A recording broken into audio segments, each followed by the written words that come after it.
Selanjutnya mungkin kita langsung memasuki acara inti, Ngabers Ngalur Kidur bersama Satli. Dalam pembahasan kali ini kita akan membahas sedikit tentang lebih dekat dengan dokter hewan satwa liar, yang akan dipandu langsung oleh Kak Monika Anita selaku moderator. Disilahkan. Baik, terima kasih untuk Kak Zia Muntazah atas waktu yang telah diberikan kepada saya. Kak Zia, apa kabar Kak Zia? Alhamdulillah baik. Alhamdulillah, kalau gitu. Dokter Dia sendiri, apa kabar dokter?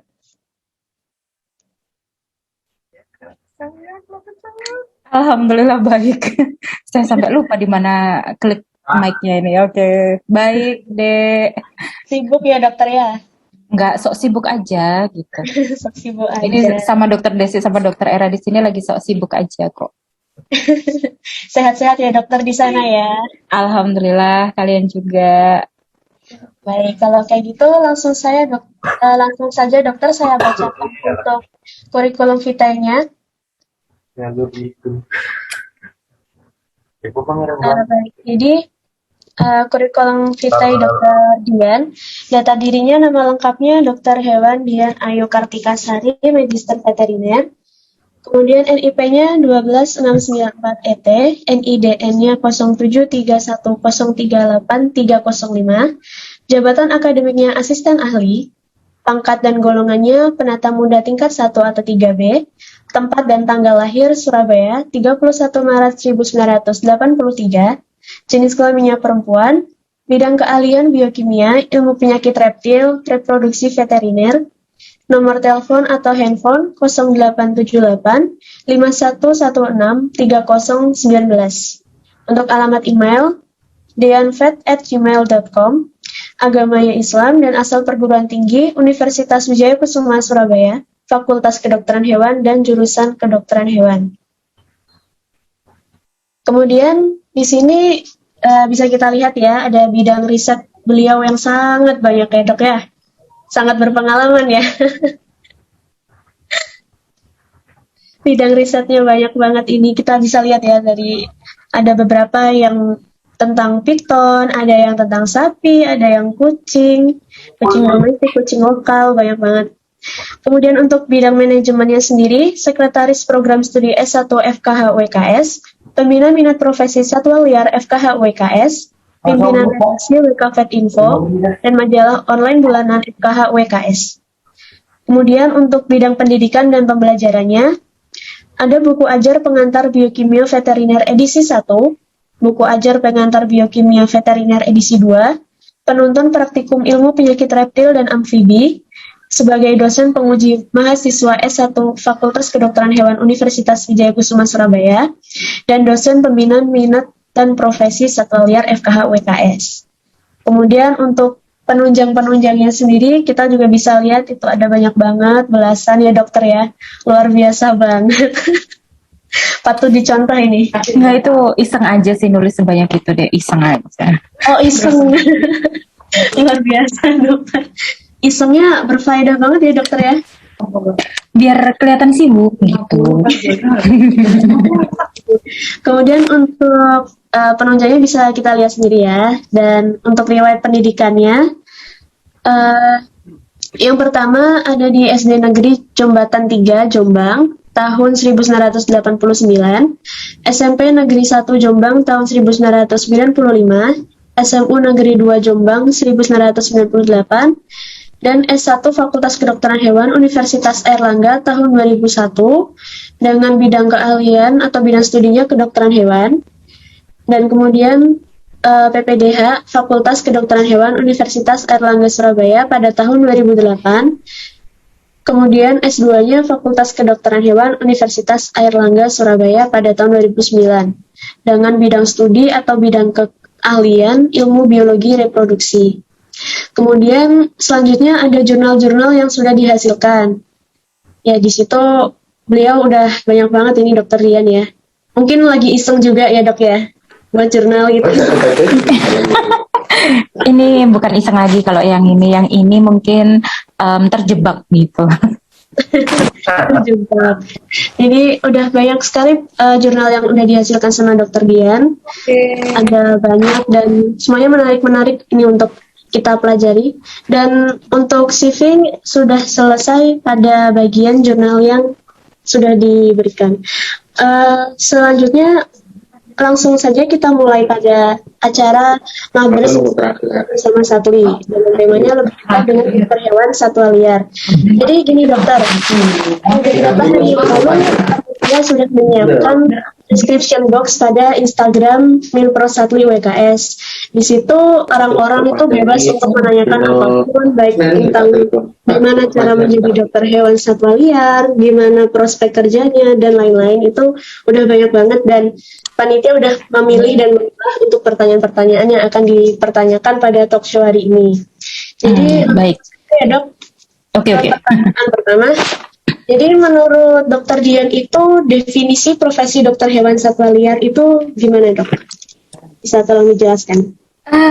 Kalau menurut saya ya, dokter hewan di dunia satwa liar itu adalah dokter hewan yang memiliki passion ya, nggak cuma pada bidang satwa liar, pada hewan yang liar, nggak juga cuman dari sisi kesehatannya, tapi juga punya passion di sisi konservasinya, dan juga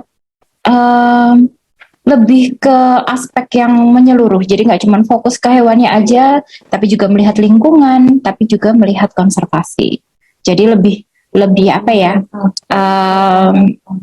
Kalau untuk kita bicara tentang satwa liar itu lebih kompleks dan lebih luas gitu. Jadi nggak cuma soal hewannya, penyakitnya, atau hanya fokus ke hewannya, nggak cuma itu aja, tapi juga ke lingkungan dan juga konservasi gitu.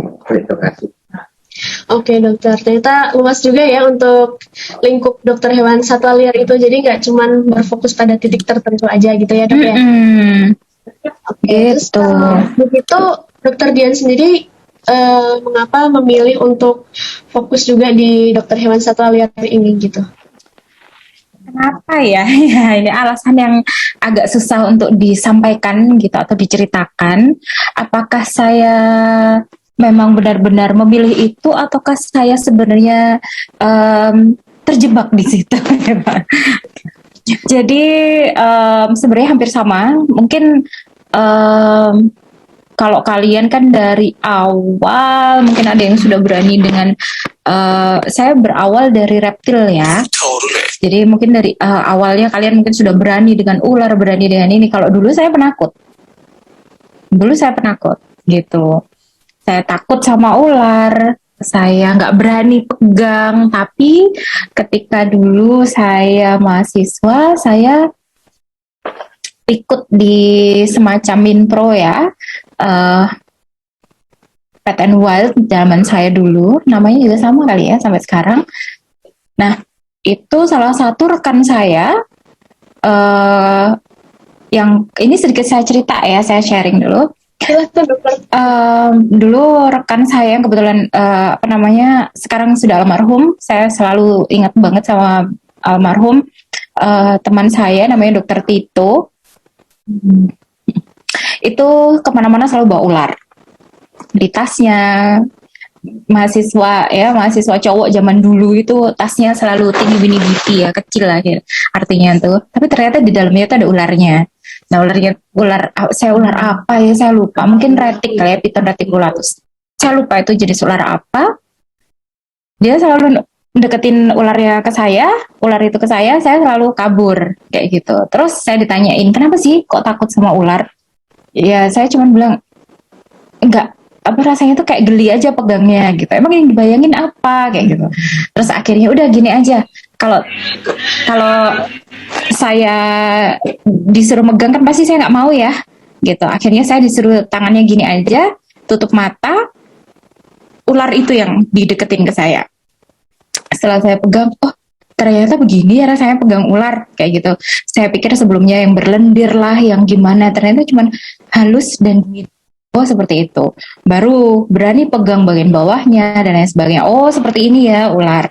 Udah mulai dari situ berani dengan pegang ular. Kemudian juga ternyata setelah lulus dekat dengan komunitas ya, teman-teman, ternyata teman-teman di luar kampus itu adalah teman-teman komunitas gitu, komunitas reptil.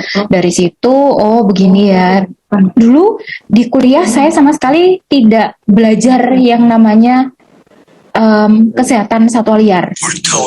Ya, saya ikut memang salah satu mata kuliah pilihan, yaitu manajemen satwa liar atau apa ya, saya lupa banget, atau judulnya cuma satwa liar aja ya mata kuliahnya. Itu mata kuliah pilihan. Saya ikut itu dan saya cuma belajar bahwa ular itu tidak punya kaki, ular itu karnivor, singa itu karnivor.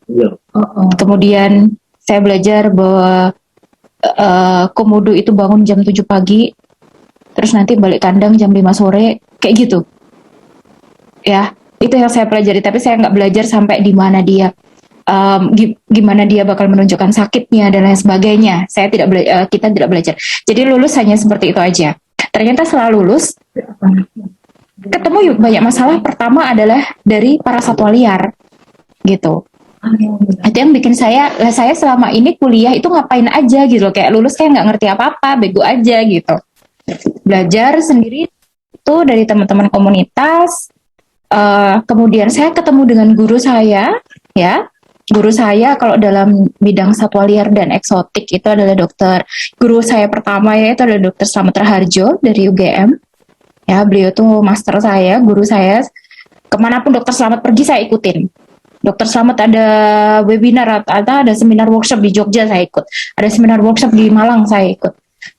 Seminar workshop di Jawa Barat saya ikut. Ya pokoknya ngindilin beliau gitu. Biar apa? Biar belajar banyak hal. Kemudian juga nekat. Nekat. Ya ini salah satu kunci yang pasti kalian miliki juga, nekat ya. Dari situ saya tahu bahwa ternyata selama kuliah saya kurang banget belajar tentang satwa liar, bukan kurang banget, nggak sama sekali. Kemudian setelah lulus, ya itu akhirnya karena pertama datang itu langsung ada pasien ular dan saya bingung, ular sakit, dia sakit sehat kelihatan sama, hidup mati ya begitu, nggak kedip ya. Kalau ularnya kedip berarti bukan ular kan. Nah terus gimana saya bisa tahu dia sakit? Saya tuh bingung banget. Nah dari situ saya pelajari ternyata justru sangat kompleks di satwa liar gitu. Terus bertemu dengan guru, belajar dari situ, udah akhirnya merambah kemana-mana, nggak cuman reptil aja, sampai ke untuk apa namanya satwa liar yang burung, dari burung, terus ada juga yang pernah nanganin beruang juga, seperti ya pokoknya gitu-gitulah yang mungkin kalau kita bilang mungkin hewan yang aneh-aneh gitu ya, hewan yang aneh-aneh ya, satwa liar kan gitu ya, hewan yang aneh-aneh gitu ya. Itu sih apa namanya, kalau dibilang fokus mungkin karena memang sekarang saya merasakan ya, kenapa kok saya sekarang fokus ke satwa liar atau eksotik, tidak banyak dokter hewan yang menggeluti atau yang fokus di situ gitu. Jadi jadi akhirnya banyak yang membutuhkan saya, wes kayaknya ya. Bukan gitu. Kalau di Surabaya mungkin karena saya lebih ke eksotik ya, dan untuk yang satwa liar memang di luar klinik biasanya, untuk yang maksudnya yang bener-bener yang kita bilang satwa liar ya, tapi kalau yang masuk ke klinik kan kebanyakan memang eksotik ya, satwa liar yang dijadikan pet animal, dan juga memang ada beberapa pemilik yang memiliki bener-bener satwa liar itu ada, dan biasanya bawa ke kliniknya agak diem-diem gitu. Nah itu biasanya memang kalau dari klinik lain akhirnya merujuknya ke klinik saya. Dari situ sebenarnya saya fokus, kenapa? Karena ternyata banyak banget atau banyak hal yang belum kita pelajari pada eksotik maupun satwa liar dari sisi medis veterinernya, dan di situ menarik banget. Dan mungkin sharing sedikit rahasia, operasi pada satwa liar itu sama 11-12 kayak pada anjing kucing, dan tapi juga ada beberapa satwa liar dan juga eksotik yang operasinya atau surgery-nya atau ilmu vetnya itu justru jauh lebih simpel daripada anjing dan kucing. Gitu. Jadi kalau orang kan mungkin lihatnya, serem ya operasi pada begini, atau misalnya amputasi pada tarantula. kayak gitu. Orang kan mikirnya tarantulanya dulu, gitu kan. Padahal surgery-nya gampang banget. Misalnya surgery pada abdomen tarantula yang sobek. Wah, kayaknya serem banget ya gimana cara jahitnya dan sebagainya. Padahal gampang banget itu, gitu ya. Oke. Padahal simple banget gitu. Makanya sekarang memang lebih fokus ke eksotik dan satwa liar karena memang masih belum banyak dieksplor. Kasusnya menarik dan juga kalau dari sisi klinik ya, setiap hari kasus itu beragam. Jadi setiap hari kita belajar hal baru. Walaupun kasusnya katakanlah mungkin sama gitu ya, temanya sama, tetapi pada hewan jenis yang sama, spesies yang sama itu bisa beda kondisinya. Dan itu tiap hari kita belajar, oh ternyata kalau kondisinya seperti ini, kita penanganannya nggak bisa sama, kayak gitu. Jadi menarik aja, mungkin dengan begitu kan kita belajar tiap hari, terus akhirnya kita jadi nggak gampang pikun, gitu kali ya. Iya dokter, benar banget. Terima kasih dokter ya untuk jawaban pertanyaan yang barusan gitu. Baiklah. Tadi sebenarnya waktu dokter menjelaskan itu ada apa ya, semacam spill untuk jawaban di pertanyaan yang selanjutnya. Jadi tuh kan saya sebenarnya mau tanya prospeknya itu bagaimana, tapi dokter udah bilang kalau misalnya masih banyak yang belum pada bidang satwa liar ini, terus masih sepi gitu dokternya sebenarnya. Terus sedikit-sedikit nanti merujuknya ke dokter Dian, dikit-dikit ke dokter Dian. Nah, kalau menurut dokter sendiri menjanjikan nggak sih dok? Banget ya. Kalau dari segi ini ya, pundi-pundi gitu ya. Oh iya. Kalau dari segi mungkin saya bisa sharing sedikit karena saya di klinik ya. Karena saya fokusnya ke eksotik, ya memang untuk di daerah Surabaya, klien saya sendiri, mungkin bisa untuk bayangan aja, klien saya selain Surabaya, itu juga datang dari berbagai kota di Jawa Timur, Jawa Tengah, dan juga Jawa Barat, Jakarta. Jadi, saya juga pernah di apa ya, dikasih trip dulu ya. Dulu saya sampai dipanggil ke Lombok, tiket PP, hotel, makan, jalan-jalan, itu untuk ngecek hewan di sana. Gitu ya. Ngecek hewan dokter ya? Iya, ngecek sekalian kalau misalnya butuh surgery ya surgery. Jadi pokoknya ngecek hewan-hewan di sana gitu. Itu satu klien itu. Ya, itu ke Lombok. Jadi waktu itu saya bisa PP, saya nginep di hotel, hotelnya bagus ya, jalan-jalan, makan semuanya, pulang gendut dan bahagia. Itu masih dikasih duit pula kan gitu, ditransfer. Saya juga pernah ke Banjar beberapa kali, itu pun juga tiket PP, pesawat ya, hotel, makan, semuanya. Gitu. Berapa kota juga. Benar menjanjikan ini ya dok ya? Kalau menurut saya menjanjikan, apalagi kalau misalnya kalian bisa fokus ke apa yang menjadi special interest kalian. Jadi nggak cuma pada bidang satwa liar ya, ke semua interestnya kalian itu di mana, fokus di situ, kalian kembangkan dengan benar-benar, itu akan sangat menjanjikan. Dok, tapi kan dokter hewan satwa liar juga banyak, misalnya kayak gitu. Tiap dokter itu punya karakteristik sendiri-sendiri. Tiap dokter itu punya artnya sendiri-sendiri, punya seninya sendiri-sendiri. Jangan khawatir, gitu ya. Kalau soal menjanjikan. Tapi ingat bahwa yang mengatur rezeki itu yang di atas. Betul. Kalian hanya fokus untuk mengembangkan diri dan juga membuat kalian itu jadi lebih meningkatkan skill kalian. Nah itu. Jadi tanpa perlu kalian ngoyo banget untuk membuat orang lain percaya, dengan skill kalian yang meningkat, orang akan melihat gitu.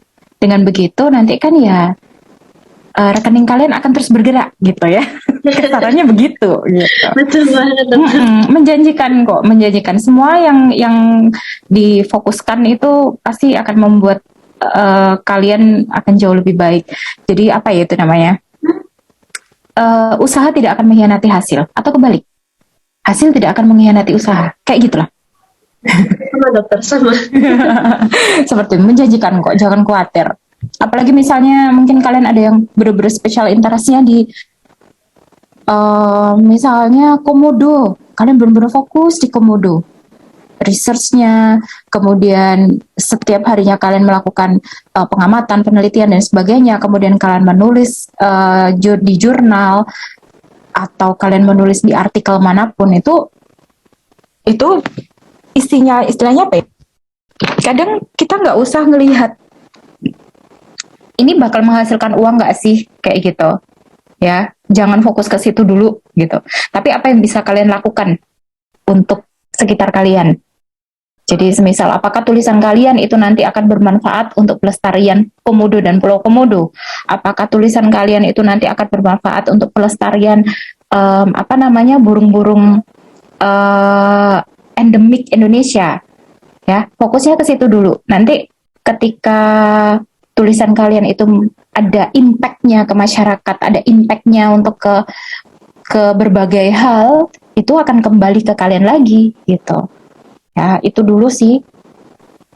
Oke, dokter. Baik, terima kasih dokter. Terus menurut dokter itu suka duka untuk menjadi dokter hewan itu gimana dok?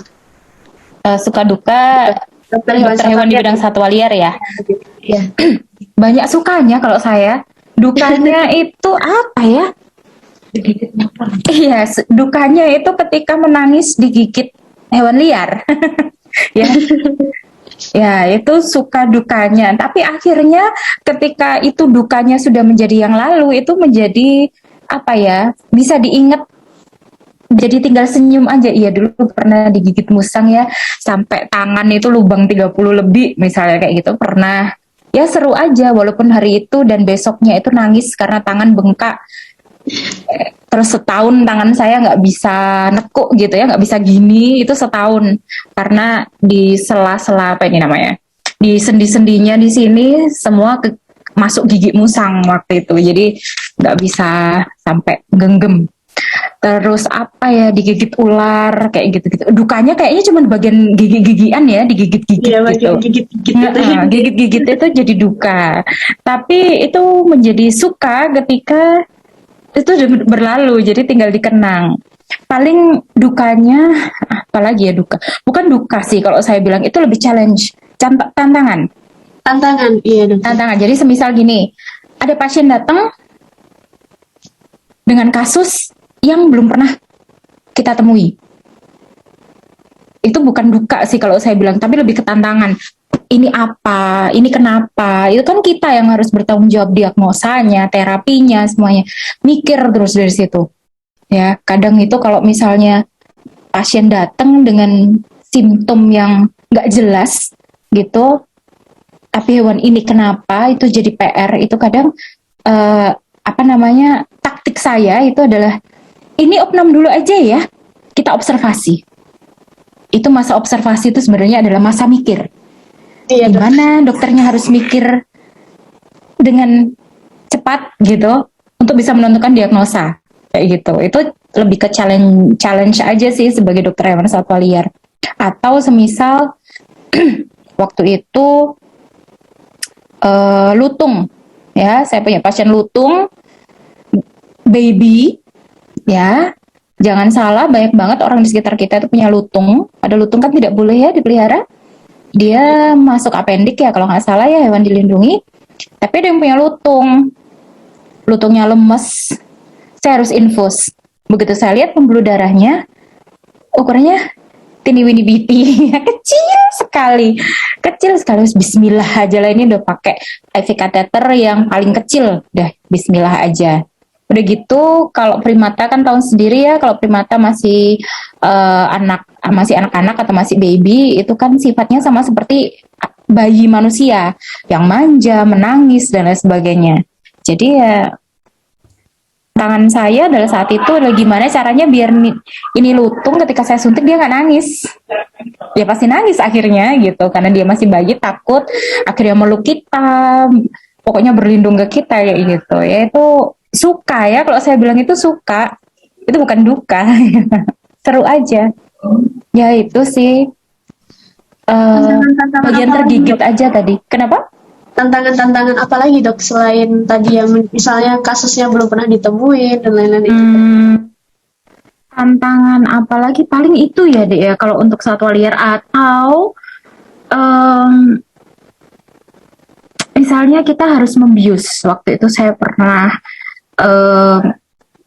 dapat binturong ya, pasien binturong itu juga apendik ya dilindungi, satwa liar juga. Jadi binturong ini kebetulan baru saja melahirkan, baru saja partu sekitar 2 minggu apa seminggu saya lupa, dan gedenya itu gede sekali binturongnya ya, binturongnya besar sekali, beratnya sekitar 30-40 ya, dan dia super galak ya, namanya binturong ya, beruang pohon ya.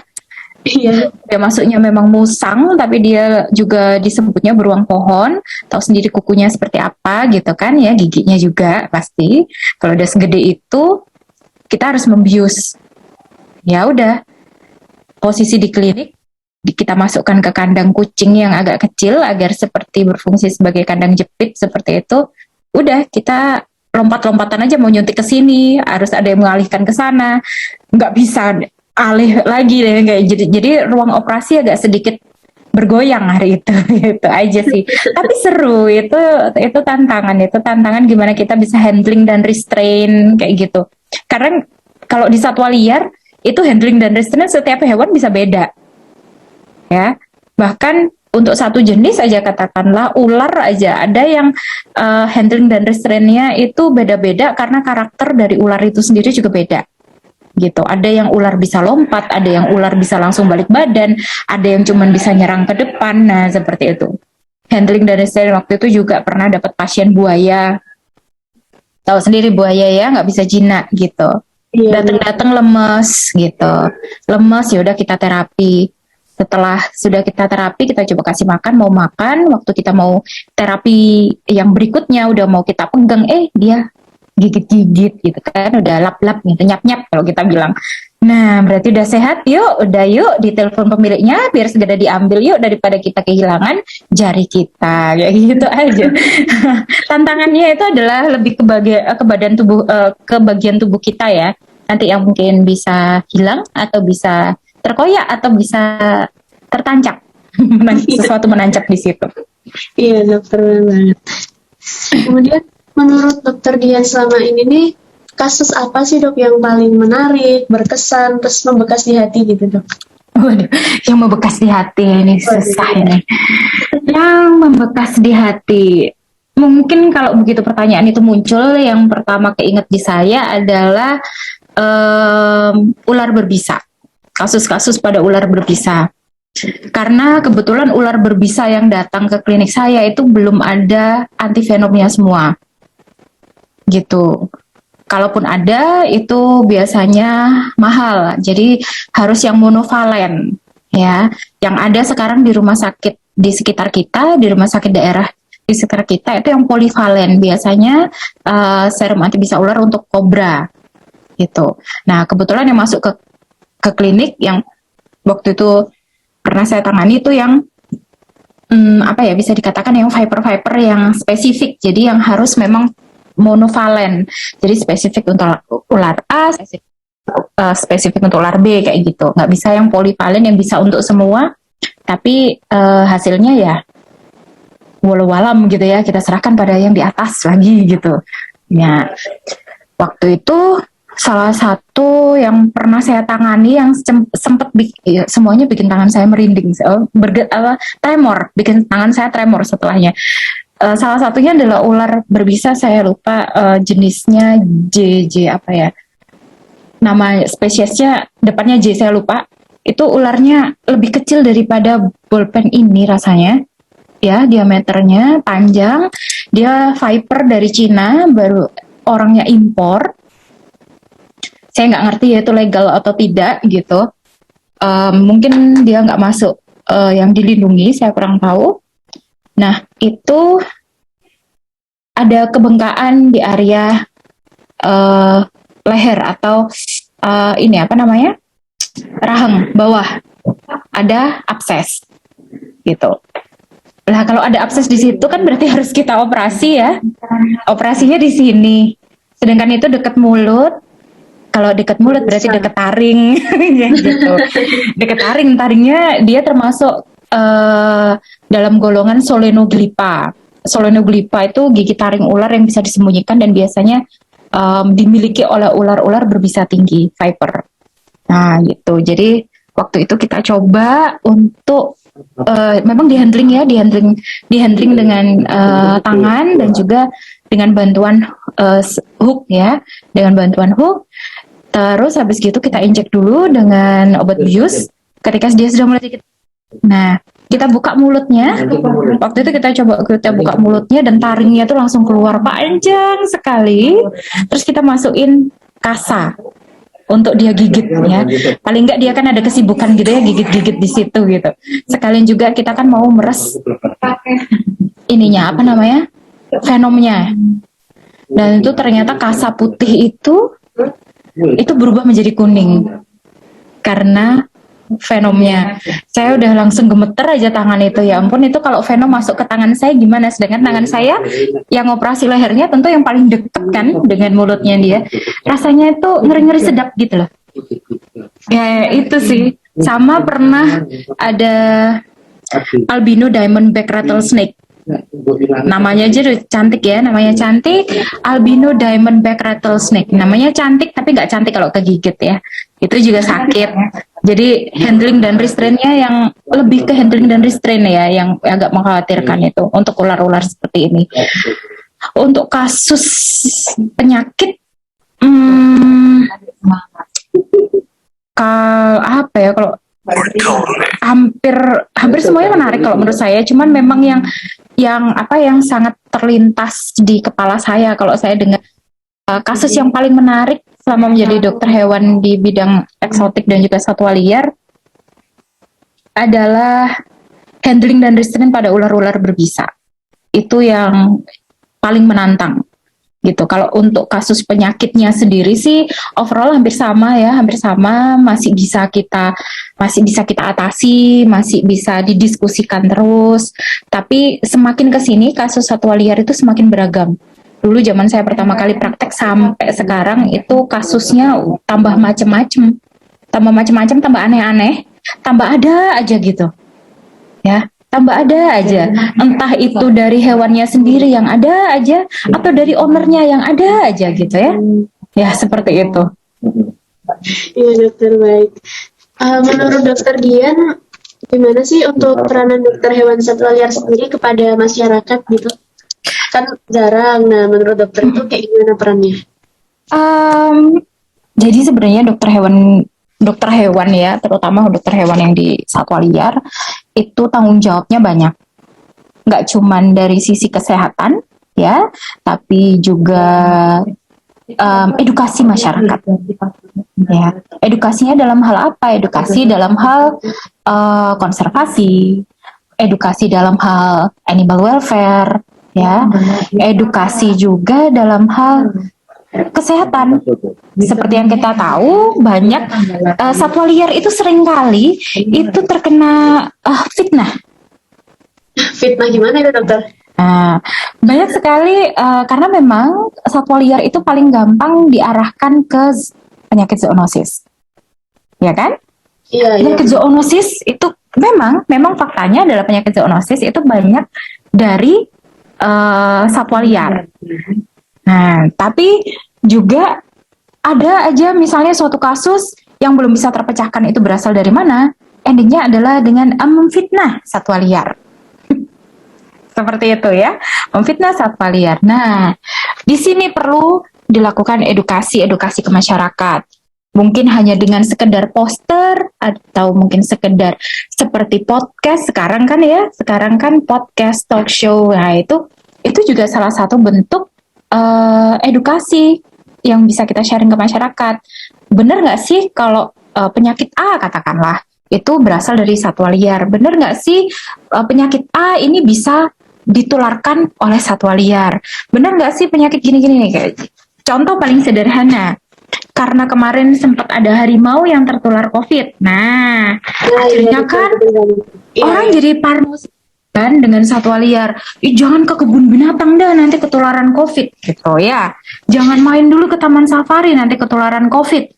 Nah, ini ketularan COVID dari hewannya apa ketularan COVID dari manusianya gitu. Jadi itu yang harus kita benar, yang harus kita luruskan. Oh, ternyata COVID itu bisa menular loh ke hewan, ya, bisa menular ke hewan. Tapi tidak bisa dari hewan ke manusia. Kecuali itu virusnya itu menempel di badannya hewan. Maksudnya hewan hanya sebagai perantara media. Orang yang sakit bersin atau apa di tangannya ada virusnya, kontaminasi ya kan, ngelus-ngelus harimau. Kok ngelus-ngelus harimau ya, serem banget saya. Ngelus-ngelus apa misalnya, orang utan yang ada di taman safari gitu kan. Terus habis gitu ada orang lain yang sehat ngelus-ngelus orang utan itu lagi waktu mau foto bareng misalnya, kan ada ya seperti itu ya, ngelus-ngelus orang utannya, dan ini orang yang kedua ini yang megang itu nggak cuci tangan sebelum dia ngapa-ngapain. Akhirnya tadi kontaminan yang ada di bulu orang utan nempel di tangannya dia, masuklah ke dalam tubuhnya lewat hidung, lewat mata, lewat mulut. Nah seperti itu. Itu adalah dia sebagai perantara. Tapi kalau misalnya kita yang kemarin kasus yang ramai itu harimau kan ya, kita menularkan ke harimau, harimaunya kena, harimau ini tidak bisa menularkan ke manusia, gitu. Jadi cuman kasihan aja gitu mereka, ditularin tapi nggak bisa nularin gitu kan, nggak adil gitu. Iya benar ya. Coba aja harimaunya bisa ngomong gitu ya Dok. Iya, coba harimaunya bisa ngomong, itu bisa maki-maki manusia, itu enak aja aku ditularin gitu kan. Nah itu salah satu tugas ya, itu salah satu tugas dan juga kewajiban. Tapi tentu kita juga harus melihat ini ya, sensitivitas sebuah informasi. Jadi kita memang sebelum menyampaikan informasi, cari dulu jurnalnya, cari dulu update informasinya, untuk bisa kita sampaikan ke masyarakat, itu lebih berbobot dan jatuhnya tidak sebagai hoax, gitu. Jadi salah satu nanti ketika kalian lulus, salah satu yang tertera atau yang ada di dalam kode etik dokter hewan, itu adalah sebenarnya dokter hewan itu wajib memberikan informasi kepada masyarakat baik dalam bentuk tulisan, yaitu berupa artikel, tulisan ilmiah berupa artikel atau manuskrip jurnal yang diterbitkan di jurnal tentang informasi terbaru dalam hal dalam hal kesehatan hewan, atau juga pada hal-hal yang berkaitan dengan zoonosis. Itu sebenarnya kita punya kewajiban di situ, nggak cuma dokter hewan di satwa liar, tapi apalagi kita yang ada di dunia satwa liar.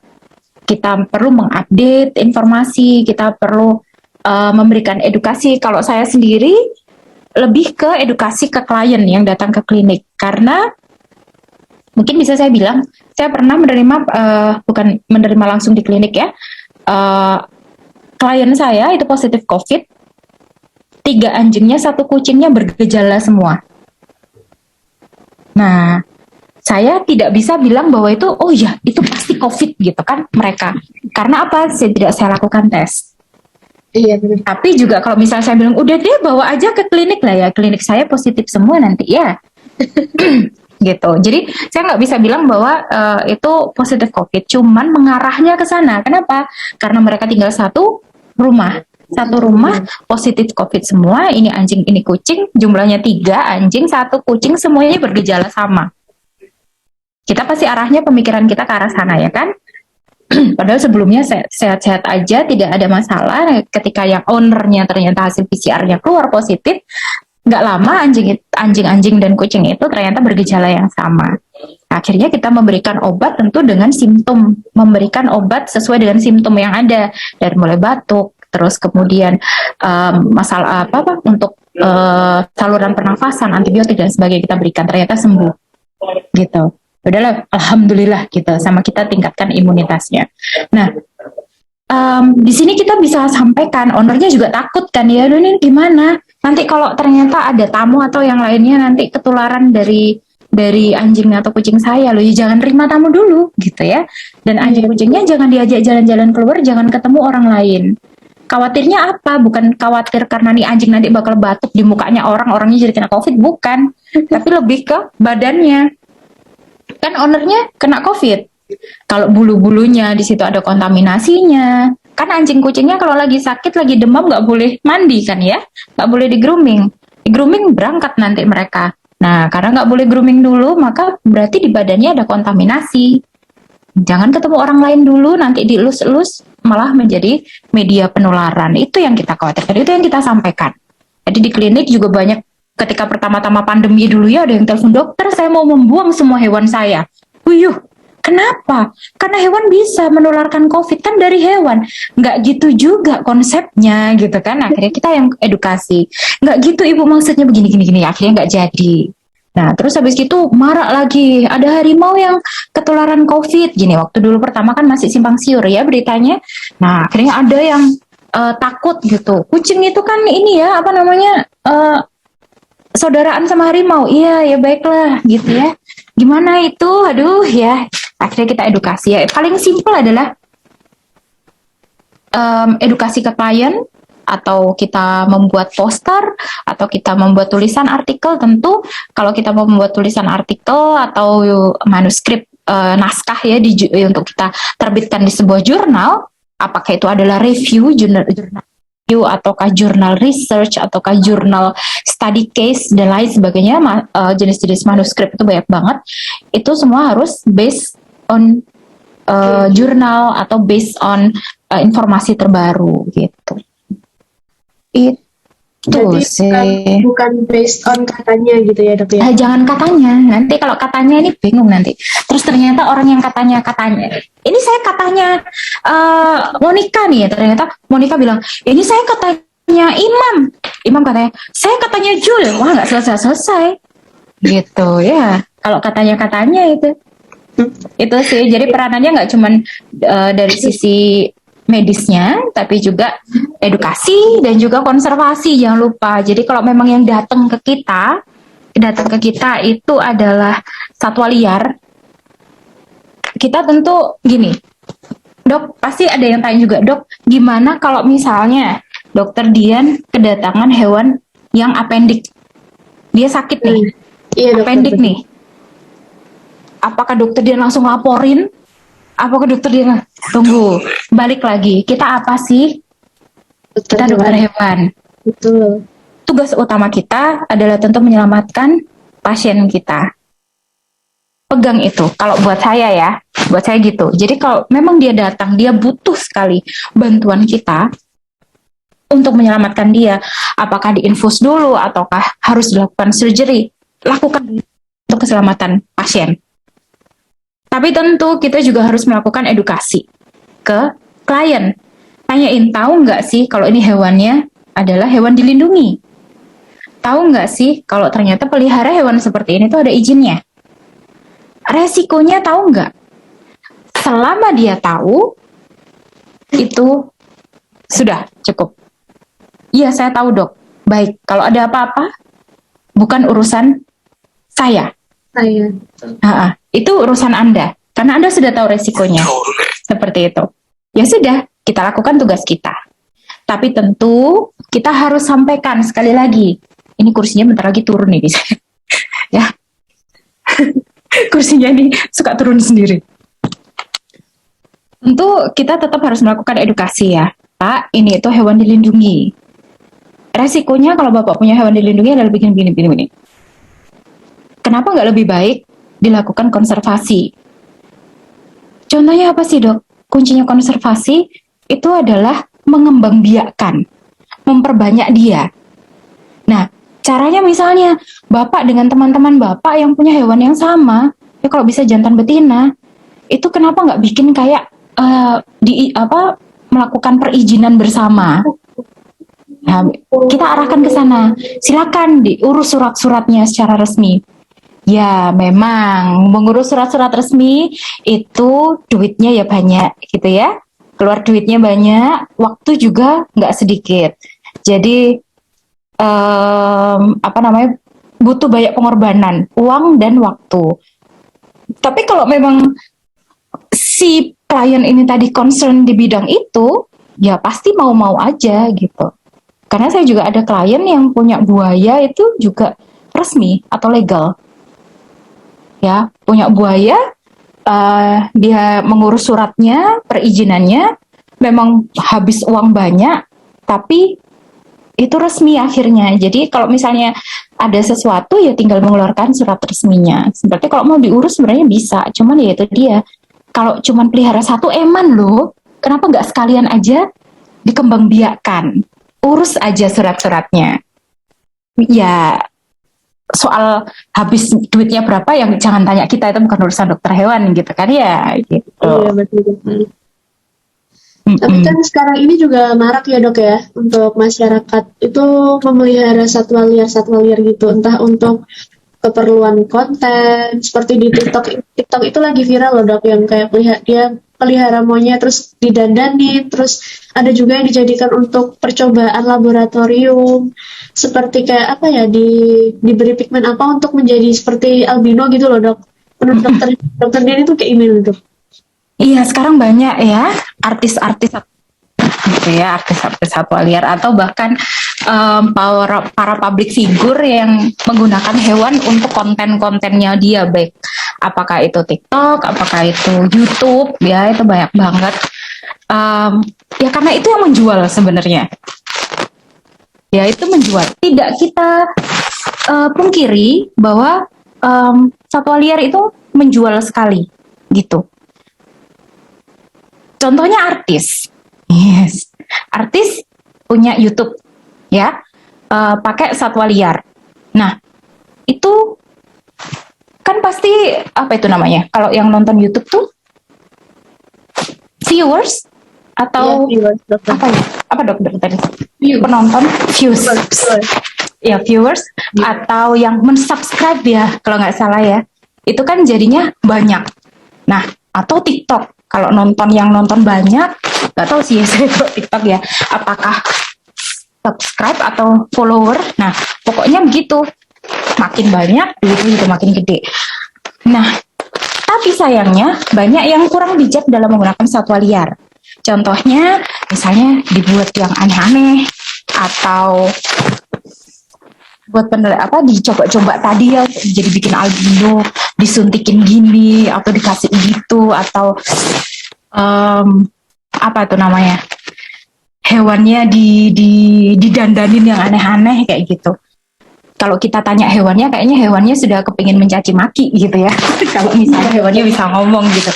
Terus kadang tuh apalagi saya tuh jarang, saya pernah melihat cuplikan video di Instagram yang kayaknya itu asalnya dari TikTok juga, yang ada orang kaya yang punya harimau di rumahnya gitu kan, nggak cuma punya harimau tapi punya yang lain-lainnya juga gitu.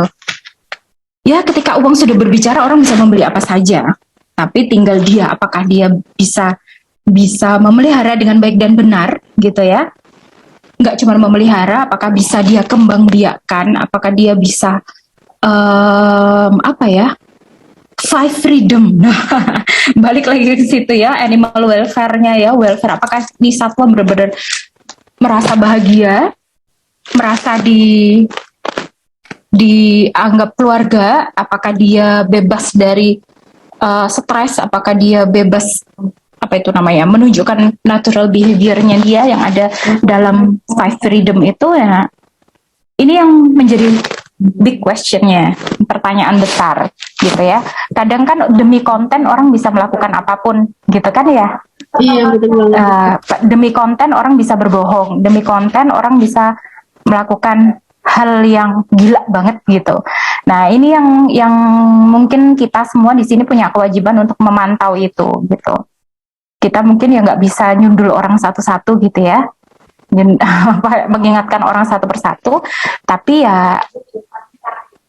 ya kita tinggal membantu untuk mengawasi apa yang terjadi di sekitar kita gitu. Ya itu yang bisa kita lakukan sih. Sayang banget tapi memang banyak sekali containers orang-orang yang bikin konten tapi dengan menggunakan satwa liar yang justru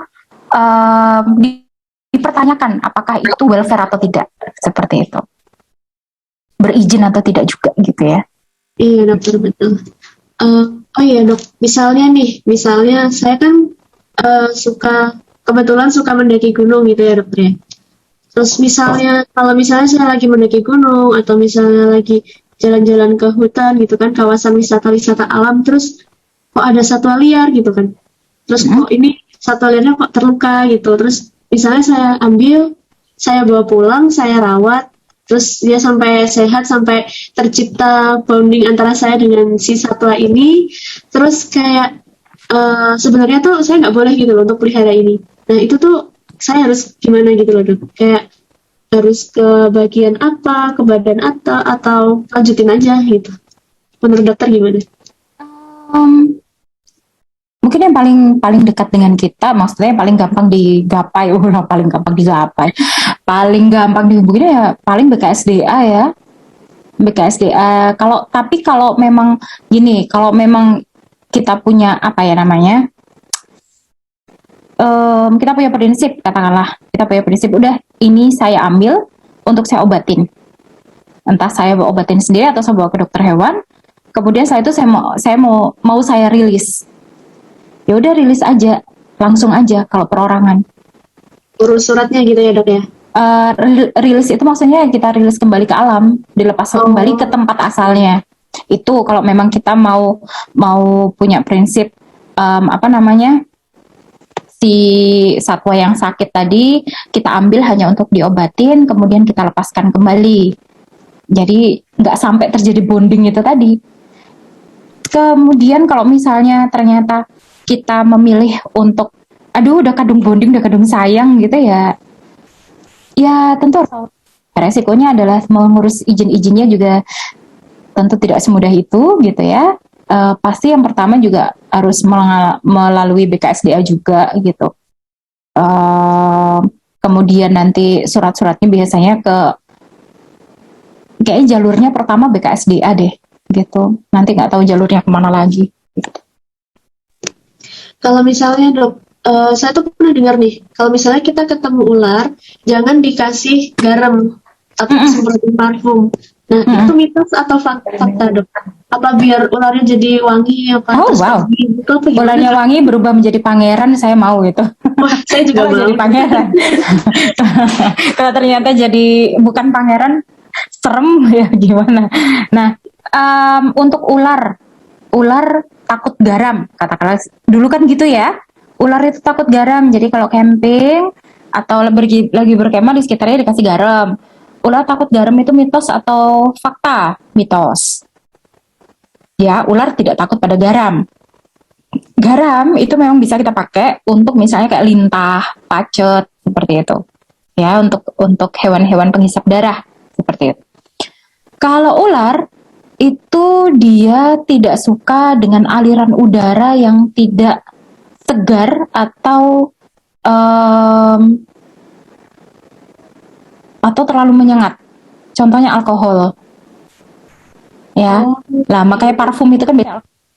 Jadi kalau misalnya kita ketemu ular sebenarnya misalnya ada di angin-angin kamar gitu ya, ada di atas angin-angin kamar, tiba-tiba udah kelihatan ada kepalanya ular aja gitu.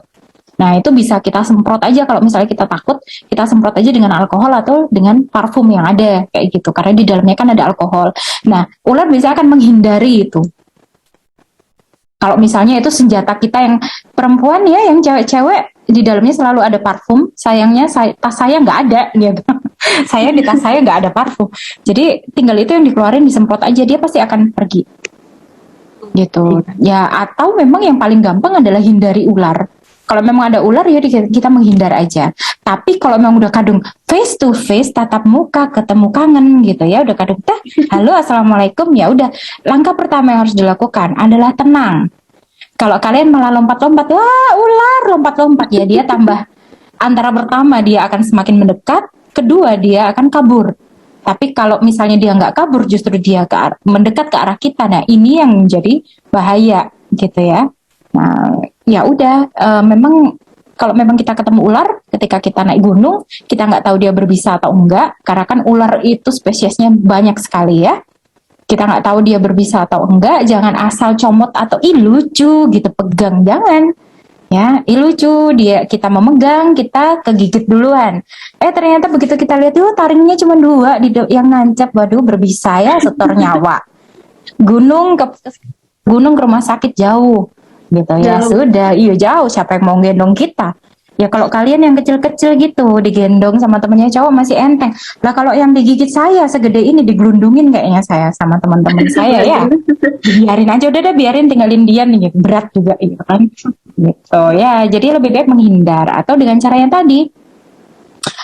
Sebelum naik gunung persiapannya adalah tentu kita bawa senjata untuk ketemu satwa liar, katakanlah apakah punya hook yang kecil yang bisa dipanjangin ataukah ada grab stick gitu ya, untuk apa namanya, untuk misalnya ketemu ular di grab gitu terus ditaruh di tempat lain kayak gitu, dialihkan, dijauhkan, itu juga bisa. Itu demi keamanan dan kenyamanan semuanya gitu.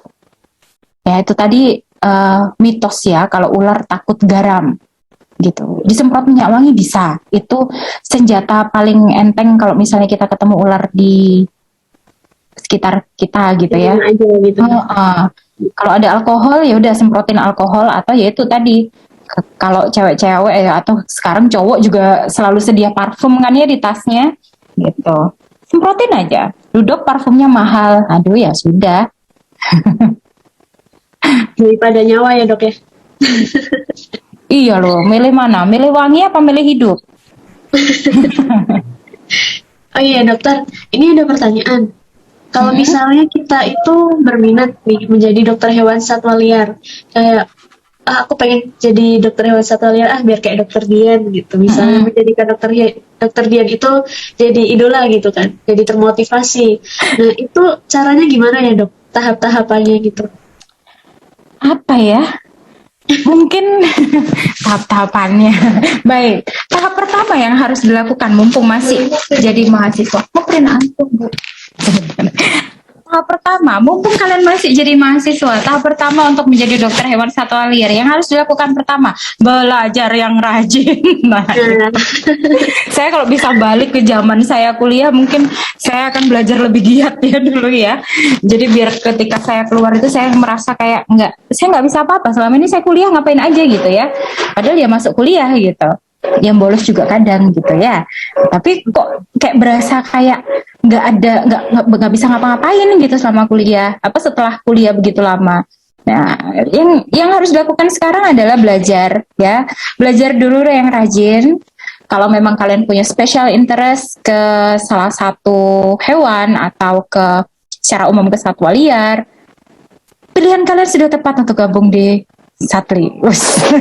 Saya jadi jadi marketing. Jadi pilihan kalian udah tepat untuk gabung di Satli. Dengan begitu, saya diintip Dokter Desti. Dengan begitu, di sini kalian bisa belajar lebih dalam apa yang ingin kalian pelajari tentang satwa liar. Bisa kalian tuangkan ide-ide kalian di Satli. Oh ternyata saya lagi kepengen belajarnya tentang medis, misalnya paus misalnya. Ingin belajar sih gimana sih tentang paus itu, atau tentang hiu, tentang apa ini akuatik ya misalnya. Atau saya ingin tahu sih gimana sih ikan pari itu. Nah kalian bisa di sini gimana dong bikin webinar tentang ikan pari atau ikan apa atau ikan paus, atau mungkin untuk kok ikan cupang sih dok? Ya nggak apa-apa sih itu. Atau ingin belajar tentang satwa liar yang lainnya, tinggal disampaikan aja ke pengurus ini sekarang. Terus pengurus, yuk bikin terus pengurus gimana sih? Yuk bikin webinar tentang ini kayak gitu. Kita cari yuk siapa pembicaranya yang berkompeten dan juga banyak pengalamannya di bidang ini. Nah, dari situ, nanti ketika lulus kalian akhirnya udah punya wawasan yang lebih banyak, ilmu baru, dan juga informasi yang kalian dapatkan juga jauh lebih banyak daripada yang tidak ikut Satli. Jadi akhirnya ketika kalian nanti setelah lulus, kita kan nggak tahu ya nanti setelah lulus kita bakal kemana, ya kerja di mana dan sebagainya. Kalian tinggal mempelajari lebih lanjut aja. Contohnya misalnya saya memberikan contoh Dr. Kartika Amarilis. Ya, Dr. Kartika Amarilis tentu kalian sudah tahu ya. Dr. Tika itu dulu sempat di mana deh? Iya, Arsi ya. Harimau itu ya. Aku Arsi ini Rumah Sakit Hewan Indonesia. Iya.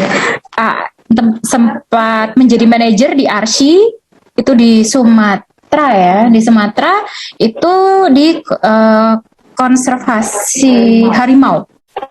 Ya, Arsari ya salah. Kalau Arsi itu Asosiasi Rumah Sakit Hewan Indonesia. Kalau Arsari ini beda, ini yang harimau.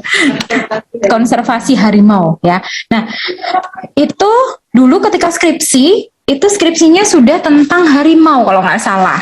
Jadi memang sudah menemukan passionnya di situ. Kemudian skripsi ternyata juga dapat lampu hijau untuk melakukan penelitian tentang harimau kalau nggak salah. Dan akhirnya ketika kerja ternyata langsung nyemplung ke harimau, serem sekali ya. Nah, akhirnya menjadi manajer dan sekarang Dokter Tika ini sedang melanjutkan S2 di UGM. Kan ya, jadi apa ya? Yang pasti adalah belajar terus karena untuk ketika kalian kuliah dok, kita itu udah belajar dok tiap hari ya. Tapi kan ini kalian masih memang tugasnya kalian lagi belajar nih karena masih jadi mahasiswa. Nanti begitu kalian sudah jadi dokter, sudah lulus, kalian itu justru malah harus belajar setiap hari seumur hidup. Ya itu kan dokter. Dokter itu adalah seseorang yang tidak akan berhenti belajar sampai dia mati. Kasus tiap hari masuk.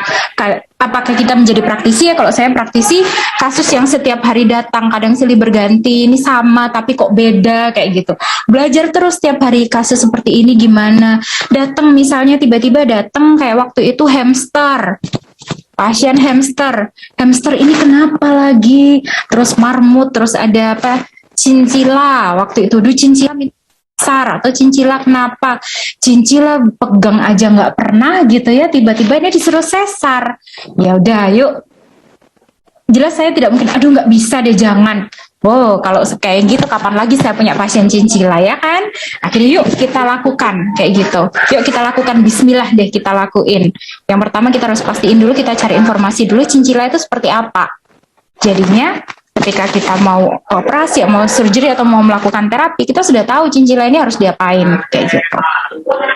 Yang pasti yaitu tadi belajar, baca-baca, cari informasi. Kemudian ketika liburan kuliah jangan liburan aja gitu. Misalnya magang di mana? Di taman safari, magang di kebun binatang, atau magang di tempat lain itu bisa. Gitu. Nggak kerasa nih dok, dari pertanyaan-pertanyaan tadi kita udah sampai di pertanyaan terakhir. Jadi pertanyaan terakhirnya itu, apa pesan dan harapan Dokter Dian untuk Minpro Satwa Liar dan anggota-anggotanya? Harapan saya untuk Minpro Satli ya, dan juga untuk kalian semua yang ada di dalam Minpro Satli akan jauh lebih bermanfaat untuk kalian. Itu saya harapkan. Hanya itu sih yang saya harapkan, Minpro Satli itu akan jauh lebih bermanfaat baik untuk anggotanya, terus juga, aduh ini kursinya ya ampun, untuk anggotanya kah atau apa Pak? Sorry, ada iklan. Baik. Bermanfaat untuk anggotanya, bermanfaat untuk FKH WKS ya, karena gimana pun juga kita semua adalah bagian dari FKH WKS. Jadi bermanfaat untuk anggotanya, bermanfaat aja lah buat saya. Masalah dia nanti bakal berkembang gimana-gimana, ketika dia sudah membawa manfaat, maka dia pasti akan berkembang. Seperti itu.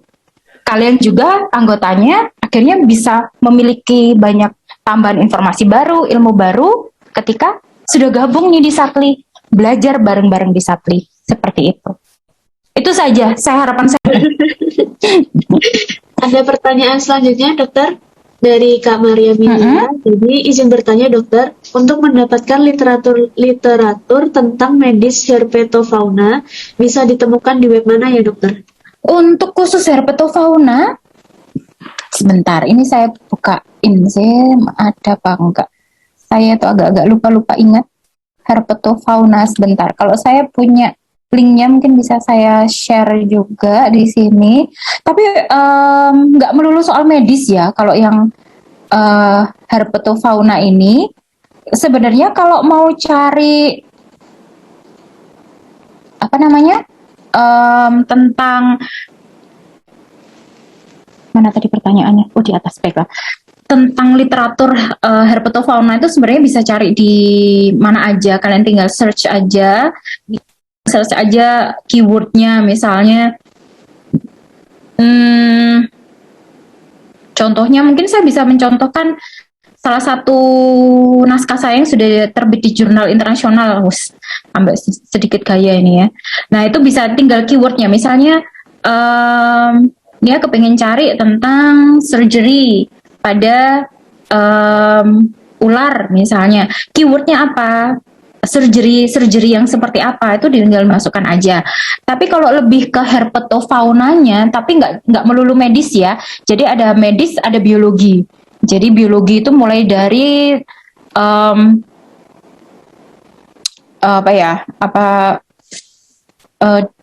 diversitasnya, kemudian komunitasnya, kemudian artikel-artikel terbaru atau penemuan-penemuan terbaru, atau tentang berita-berita tentang herpetofauna, bisa langsung ke Warta Herpetofauna ID.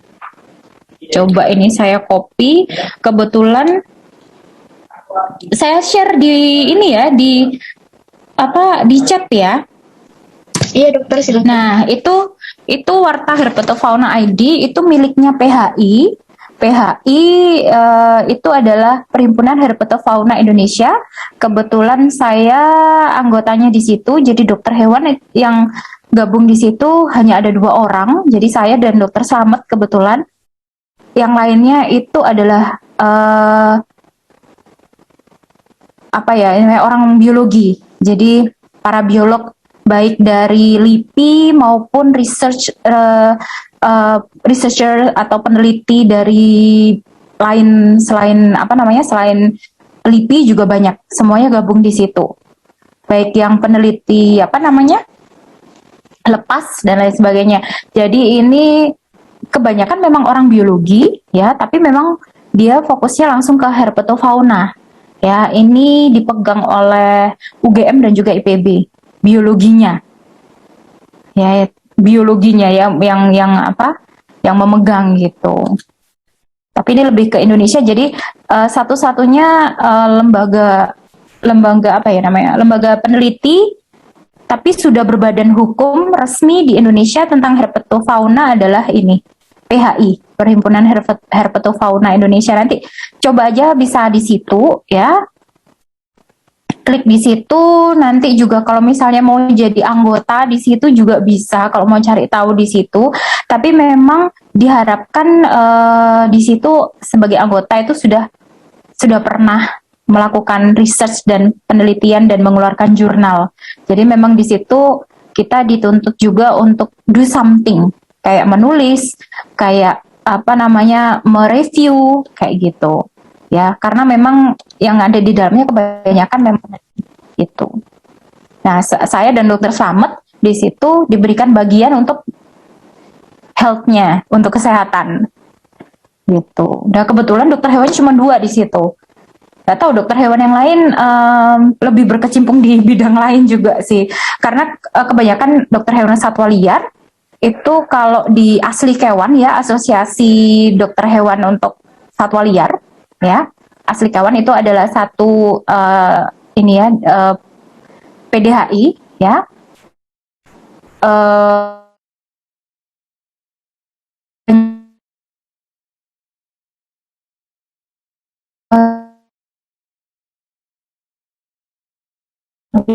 ke primata, terus harimau. Herpetofauna itu kan reptil dan amfibi ya. Kalau reptil sih masih ada beberapa, tapi kalau amfibi masih sangat rendah gitu. Nah itu menarik loh yang amfibi. Saya kapan hari menerima pasien kata, dokter saya aja, dok ini nyuntiknya di mana? Udah suntik aja, saya bilang gitu.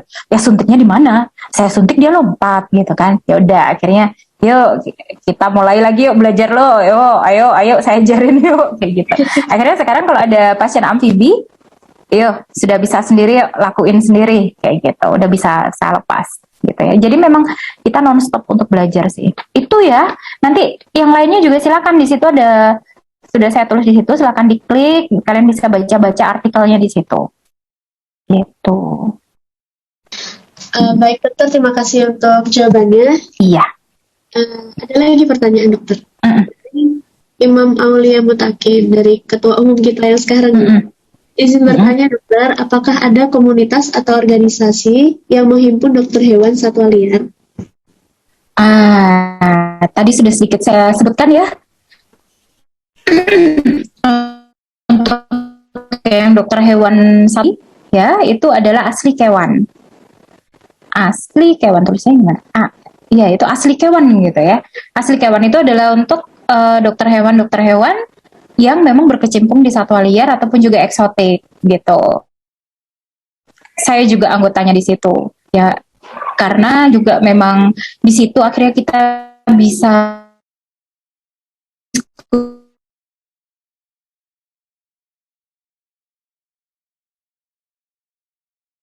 fenomena yang terjadi, yang melakukan kayak open diskusi ya, diskusi terbuka dengan kolega-kolega yang lain adalah tentang COVID ini gitu, karena kan anget gitu topiknya ya. Apa sih, aman nggak sih sebenarnya, gimana sih kok bisa harimaunya ketularan, gimana sih gini. Nah itu jadi Asli Kewan ya, Imam, Asli Kewan. Itu syaratnya untuk gabung di situ itu adalah sudah dokter hewan. Sudah dokter hewan gitu. Memang karena dia ONT dari PDHI. Jadi nanti ketika kalian sudah lulus, itu banyak banget organisasi-organisasi dokter hewan, asosiasi yang nanti sesuai dengan special interest kalian. Nanti ada yang hewan kecil, ADHPHKI, kemudian kebetulan saya ikut beberapa ya. Saya ikut yang pertama kali saya ikutin itu justru adalah Asosiasi Dokter Hewan Bedah, ADBVI. Jadi saya, Dokter Desti, Dokter Ratna, Dokter Rahmen,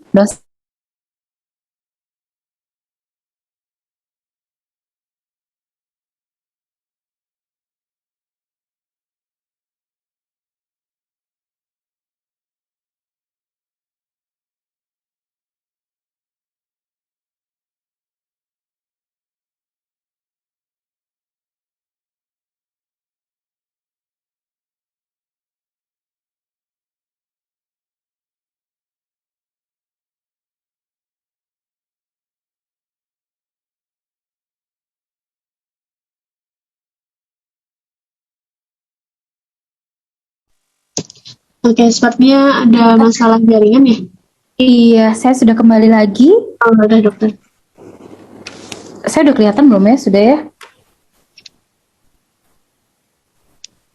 Saya udah kelihatan? Moni? Sudah dokter. Tapi ini iya. Backgroundnya beda, nggak apa-apa dokter.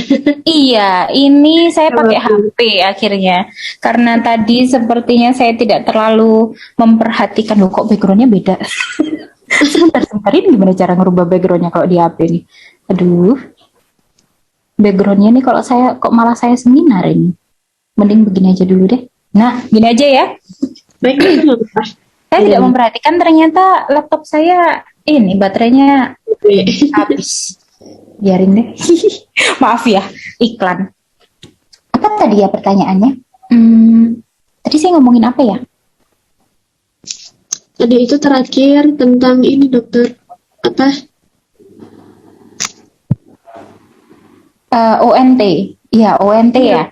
Jadi saya, Dokter Desti, Dokter Rahmen, Dokter Ratna itu gabung di ADBVI. Jadi untuk dokter bedah gitu. Kemudian gabung lagi di ini Asli Kewan untuk satwa liar. Karena gimana pun juga saya memang fokusnya di sini, maka saya harus mencari ONT yang pas juga untuk saya agar saya bisa belajar lebih. Dan juga di situ akan ada banyak sekali informasi, webinar atau seminar-seminar baik dalam negeri Indonesia maupun di luar Indonesia untuk bisa kita update ya, seperti itu. Kemudian juga manfaatnya dengan kita gabung ke ONT itu kita akhirnya tahu kolega-kolega yang memang special interestnya sama kayak kita. Jadi misalnya di situ kita nerima pasien atau kasus yang belum pernah kita tangani, atau mungkin ada sesuatu yang kita tidak tahu, kita bisa sharing atau kita bisa bertanya di situ. Dan di situ pasti banyak orang-orang yang memang kolega-kolega yang jauh lebih jago daripada kita gitu. Jadi kita bisa dapat informasi atau kita bisa dapat jawaban dari pertanyaan kita itu dengan benar. Seperti itu sih manfaatnya ya. Jadi nanti kalau sudah lulus jadi dokter hewan, jangan lupa untuk gabung di ONT-ONT sesuai dengan interestnya kalian. Banyak sekali. Sekarang ini saya lagi proses keanggotaan untuk ADH PHLI. Apalagi itu ya. ADH PHLI itu adalah Asosiasi Dokter Hewan, dokter hewan untuk hewan laboratorium. Gitu. Oke, dokter, terima kasih. Terus ada lagi pertanyaannya, dokter? Boleh. Lagi membara ini untuk pertanyaan. Membara. Nah, saya disebutin aja ya. Di sini mungkin saya agak susah mencari pertanyaannya. Jadi, bagaimana peran kita sebagai calon dokter hewan untuk membantu melindungi hewan yang hampir punah, dan syarat-syarat untuk memelihara atau memperjualbelikan hewan langka itu apa?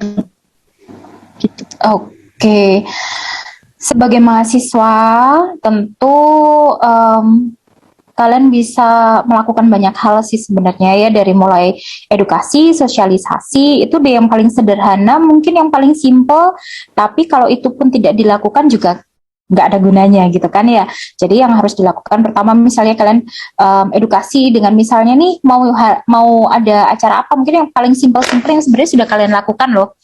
Jadi mau ada yang terakhir kemarin ada misalnya hari gajah gitu kan, misalnya hari gajah, bikinlah poster-poster atau video tentang gimana sih menjaga kelestarian gajah kita, kemudian apa yang harus dilakukan di masyarakat untuk menjaga agar gajah kita itu tetap ada. Paling sederhana apa sih? Atau misalnya nggak tahu saya sudah sharing belum ya ke kalian. Mungkin nanti saya sharing ke ketuanya aja ya. Nanti bisa di-share balik ke anak satri pada umumnya. Penggunaan masker. Sekarang kita penggunaan masker itu kan almost every day ya. Bahkan sekarang kita menggunakan masker double gitu kan. Artinya masker yang kita buang akan menjadi 2 kali lipat. Nah, apakah masker yang kalian buang itu sudah benar? Nah, ada nggak efeknya kalau kita membuang masker begitu saja? Tentu ada efeknya. Sekarang banyak sekali kasus satwa-satwa liar yang terikat oleh masker atau terjebak oleh masker gitu ya. Tali masker tidak digunting dan lain sebagainya. Itu ada videonya, kemarin kebetulan saya dapat juga dari Asli Kewan, itu kita share untuk sosialisasi kepada masyarakat, biar kita untuk misalnya membuang masker yang sudah kita pakai itu harus dihancurkan terlebih dahulu, digunting kecil-kecil kah atau bagaimana seperti itu. Kenapa? Karena ternyata ini efek banget di satwa liar kita. Itu salah satu paling sederhana contohnya yang bisa kita lakukan. Apalagi kalian ya, kalian itu yang kreatif loh, anak muda-muda kreatif. Kalian bisa bikin poster di sini kan banyak sekali kan yang juara video, juara poster, ya. Nah, Monik udah senyum-senyum ya, Mon. Nah itu, bikin video, bikin poster di situ untuk upaya pelestarian. Terus misalnya dengan kata yang sederhana, kalian aku pengen bikin poster tentang stop pelihara lutung, misalnya kayak gitu. Ya, itu juga saya lakukan ketika kemarin ada pasien lutung. Beberapa kali saya sebulan itu berapa kali? 4 kali rasanya. Itu udah cukup banyak loh kalau menurut saya. Sebulan itu, bukan sebulan sih, kayak cuma 2 atau 3 minggu gitu. 4 kali ada pasien lutung, itu udah too much, itu udah terlalu banyak. Berarti kan banyak banget yang pelihara lutung kan? Ya, itu kan yang pelihara kebetulan sakit dibawa ke klinik. Kalau sehat-sehat aja nggak mungkin dibawa ke klinik hewan kan? Gitu. Nah itu. ini kok udah berlebihan banget nih orang-orang pelihara lutung nih, banyak banget gitu. Nah, ini berarti akhirnya saya ngomong, kenapa sih harus pelihara lutung gitu kan? Berarti kan yang jual juga banyak. Nah, kita menghentikan penjualnya dengan cara kita menghentikan pembelinya. Dengan cara apa? Kita ingatkan kembali yuk ke masyarakat, stop memelihara primata. Terutama misalnya stop pelihara lutung. Gak cuma lutung sih, banyak kok stop pelihara orang utan. Primata yang lain juga banyak loh sebenarnya masih dijual belikan, ya. Karena Indonesia itu pasar gelapnya banyak. Peminatnya tinggi. Kenapa? Karena ada beberapa orang di kalangan tertentu itu yang punya prinsip kalau punya satwa liar itu prestisnya atau tingkat sosialnya itu naik. Keren gitu dokter ya. Katanya gitu ya, keren gitu. Ya sayang banget gitu kan, ada orang-orang yang berpikir seperti itu. Padahal kalau pelihara satwa liar, kalau misalnya sakit, itu kan juga dia pasti akan pusing kan mau bawa kemana, ya kan? Dokter mana nih yang mau terima gitu kan? Kedua, kalau dia punya satwa liar tapi nggak punya surat-suratnya, mau difoto, mau di video juga nggak bisa diupload dengan bebas kan ya? Bener nggak tuh? Yuk, kita mau foto sama lutung kita, besoknya didatengin BKSDA. Happy-nya dari mana coba gitu? Kan kalau kita punya hewan yang kita sayang, kita lucu kan, kepengen gitu kan kita foto, kita video, terus kita posting di sosmednya kita. Ini aku punya nih, gitu kan? Ini aku punya nih. Nah, kalau punya satwa liar, nggak bisa. Apalagi satwa liar yang dilindungi, appendix 1, dipoto, ditaruh di sosmed, habis gitu besoknya diciduk sama orang. Gitu ya, diciduk seorang-orangnya gitu. Gitu, sayang banget gitu. Ya yang harus kalian lakukan ada sosialisasi dan juga edukasi ke masyarakat. Dengan cara apa? Simple, poster, video. Bikin aja seperti itu atau Twibbon. Ya kan? Twibbon misalnya Twibbon untuk memperingati hari tertentu, misalnya Hari Gajah Sedunia atau Hari Badak atau hari apa, itu kan banyak banget tuh ya. Satli kan punya listnya tuh. Dalam setahun hari apa saja, kapan saja, dan apa saja yang akan terdekat. Nah itu bikin Twibbonnya dibikin rame-rame, itu salah satu bentuk salah satu bentuk partisipasi kalian untuk mengedukasi masyarakat seperti itu. Terus tadi apa lagi pertanyaannya? 2 kalau nggak salah ya. Iya dokter. Terakhir itu tadi ada, apakah ada syarat jika ingin memelihara atau memperjualbelikan hewan gitu? Syaratnya tentu yang pertama itu bukan satwa liar yang itu misalnya itu satwa liar yang dilindungi, berarti dia harus punya surat-surat lengkap. Dan kalau nggak salah itu nggak boleh F1, tapi harus F3, apa F4, apa F5 gitu. Jadi setelah dihasilkan, kemudian punya anak, nah itu dikawin kembali, punya anak lagi, dikawinkan kembali, punya anak lagi. Jadi setelah F3 atau F5 gitu, saya lupa. Ya dokter. Baik, terima kasih dokter untuk jawaban-jawabannya, untuk sharing-sharingnya dari tadi. Sangat bermanfaat banget. Semoga setelah ini semakin banyak lagi mahasiswa atau orang-orang yang semakin mengerti gimana sih itu dokter hewan satwa liar dan bagaimana seperti proses dan pengalaman-pengalamannya dan semua kegiatan yang menarik itu. Jadi jadi daya tarik sendiri gitu dokter ya. Iya. Seru kalau selama saya pertama kali praktek itu saya praktek pertama kali tahun berapa ya? 2009 kah? 2009. Kalian sudah lahir kan ya? Saya nggak merasa tua banget gitu. Saya ketika tadi dibacakan CV saya, tahun lahir saya disebut 1983. Saya tua banget ya ternyata gitu. Ya, itu dari saya mulai pertama kali praktek, dari saya pertama masih house call keliling, saya nerima pasien ular keliling sendiri, ya, nanganin ular sendiri, sampai sekarang saya tidak secara langsung terjun ke klinik, gitu ya, maksudnya saya nggak 100% di klinik lagi, karena saya juga di kampus, gitu. Seru, ya, jadi dokter hewan aja terus seru. Apalagi kalian nanti jadi dokter hewan satwa liar, yang memang fokus ke satwa liar atau eksotik.